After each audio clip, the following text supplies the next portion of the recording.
গরম ভাতের সাথে এই রেসিপিটি থাকলে আপনাদের আর অন্য কোনো আইটেমের প্রয়োজনই হবে না। এবং কিভাবে তৈরি করলে এই রেসিপিটি খেতে বেস্ট লাগবে সেই বিষয়ে কিছু সিক্রেট টিপস দেওয়া আছে পুরো ভিডিও জুড়ে।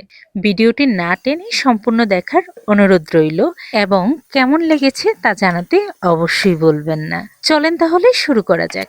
একটি প্যানে তেল দিয়ে দিয়েছিলাম, তাতে পেঁয়াজ কুচি দিয়ে দিয়েছি, সেই সাথে লবণ, আদা রসুন পেস্ট এবং ব্লেন্ড করে রাখা লাল মরিচ ও টমেটো পেস্ট দিয়ে দিলাম। এই পর্যায়ে সম্পূর্ণ মিশ্রণটি ভালোভাবে কষিয়ে নিব যতক্ষণ না মশলা থেকে তেল উঠে যায়। পরিমাণ মতো হলুদ দিয়ে দিচ্ছি এবং ভালোভাবে নেড়ে চেড়ে মিশিয়ে দিলাম। মশলা থেকে যখন তেল উঠে যাবে তখন আমি সিম দিয়ে দিচ্ছি। সিমটি আমি আস্ত করেই কেটে দিয়েছি, আপনারা চাইলে মাঝখানে কেটে দিতে পারেন।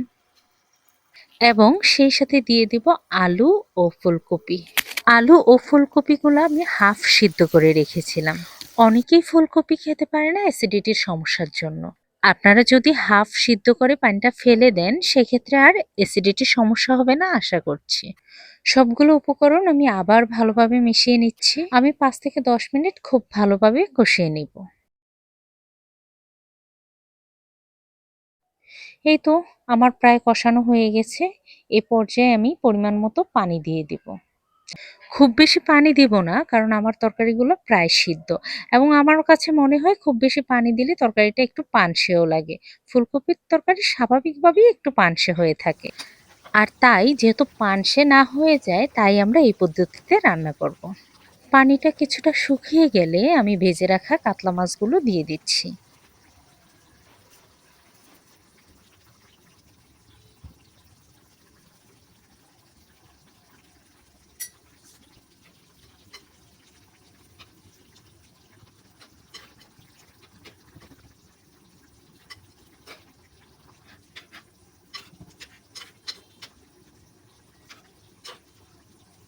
আমি লো হিটে আরো 10 মিনিট রান্না করব।